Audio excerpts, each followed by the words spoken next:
औज़ुबिल्लाहि मिनश्शैतानिर्रजीम बिस्मिल्लाहिर्रहमानिर्रहीम। अस्सलामु अलैकुम ख़वातीन और हज़रात, मैं हूं आपका होम्योपैथिक डॉक्टर रिजवान साकिब और आपसे मुखातब हूं शमा होम्यो क्लिनिक लाहौर पाकिस्तान से।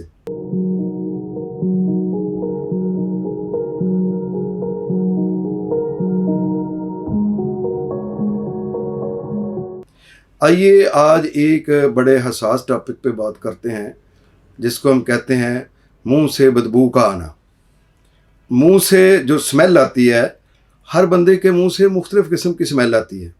और अजीब बात यह है कि जैसे एक खराटे लेने वाला बंदा जो है उसको खुद कोई तकलीफ़ नहीं हो रही होती, वो बड़े आराम से सो रहा होता है। खराटे ले रहा होता का मतलब होता है, समझा जाता है आम तौर पर कि वो गहरी नींद सो रहा है, सुकून की नींद सो रहा है। लेकिन जो पास बैठा हुआ बंदा है वो इसके ये जो ट्रैक्टर चला रहा है वो उससे वो इंतहाई ज़्यादा तकलीफ़ में होता है और उसकी वजह से उसकी नींद उचाट हो जाती है। खैर, खराटे पे मेरी एक डिटेल से वीडियो मौजूद है जिस पे मैंने डिटेल से बताया है कि इसका होम्योपैथी में क्या इलाज मौजूद है और इसके असबाब क्या हैं, वजूहात क्या हैं और उसको हमने किस तरीके से ठीक करना है। और जो मैं अब बात कर रहा हूँ ये है हमारी मुँह से स्मेल का आना। तो मुंह से जो बदबू आती है उसका अजीब बात यह है कि खुद अब इंसान को खुद नहीं पता होता कि मेरे मुंह से स्मेल किस तरह की आ रही है, लेकिन उससे लोग इस कदर परेशान होते हैं और इस कदर वो तकलीफ दे होती है कि इसके बारे में ये हुक्म दिया गया है कि जब आप लोग लहसुन या मूली खा लें या प्याज खा लें तो उसके बाद मस्जिद में ना जाएं। मतलब यह है कि किसी भी ऐसी महफिल में ना जाएं जहाँ पर लोग आपके मुंह की स्मेल से तंग हों।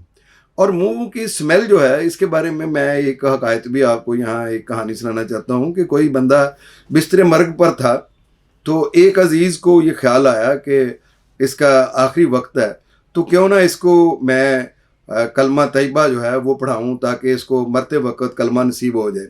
तो वो उसने उसके मुंह के पास जाकर कहा कि भाई कलमा तैयबा का विर्द करें। तो जो ही उसने ये बात कही उसने मुंह दूसरी तरफ मोड़ लिया। अब ये फ़र्द जो है वो दूसरी तरफ से गया और दूसरी तरफ से जाकर उसने दोबारा कहा कि भाई कलमा तैयबा का विर्द करो, देखो तुम्हारा आखिरी वक्त है। तो उसने फौरी तौर पर मुंह दूसरी साइड पर मोड़ लिया। अब ये दूसरी तरफ गया तो इस तरह से 2-3 दफ़ा जब हुआ कि उसने कलमा तैयबा का विर्द करने के लिए कहा तो उसने मुंह मोड़ लिया। तो इसने ना उसके सर को अपने हाथों में थाम कर तो अब कहने के लिए बिल्कुल मुंह सामने किया और साथ कहा भाई कलमा तैयबा का विर्द करो, कलमा तैयबा पढ़ो। तो जब उसने ये 2 दफ़ा कहा तो उसने बड़ी मुश्किल से अपनी सांसों को कंट्रोल करते हुए और बड़ी मुश्किल से, ज़ाहिर है बीमारी में था, तकलीफ़ में था, बिस्तर मर्ग पर था, तो उसने कहा कि मैं शायद कुछ देर के बाद फौत होता लेकिन तुम्हारे मुंह की बदबू से लगता है मैंने जल्दी फौत हो जाना है। तो बात यह है कि वो कलमा तैयबा से मुंह नहीं मोड़ रहा था बल्कि असल में यह है कि उसके मुंह की बदबू से अपना चेहरा जो है वो दूसरी साइड पर कर रहा था।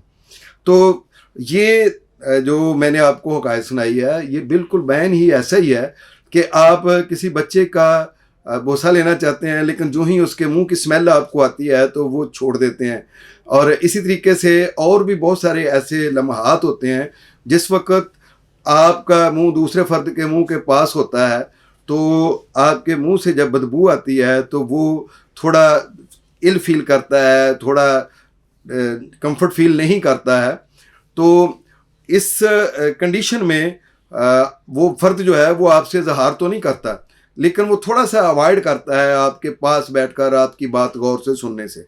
तो ये एक बड़ा तकलीफ़ दे जो मौका होता है। तो इसके लिए सबसे पहली बात तो यह है कि इसके काज़ज़ का इल्म होना चाहिए कि इसकी वजूहात क्या हैं, क्यों ये मसला होता है। फिर उन काज़ज़ को दूर करने के लिए कुछ ऐसे इक़दाम हैं जो ख़ुद किए जा सकते हैं और कुछ ऐसी मेडिसिन हैं जिनके ज़रिए से इलाज किया जा सकता है।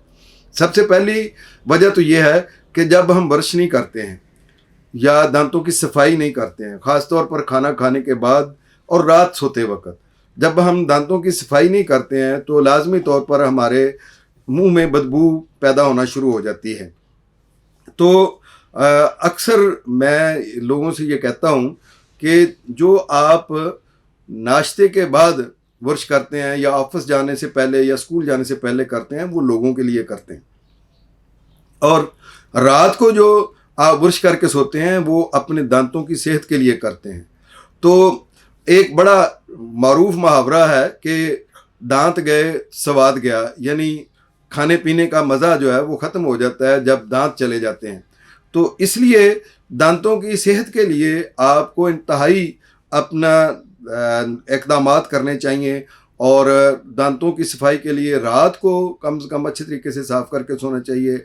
हर खाने के बाद खलाल करना, दांतों का कुली करना, ये बहुत ज़रूरी है।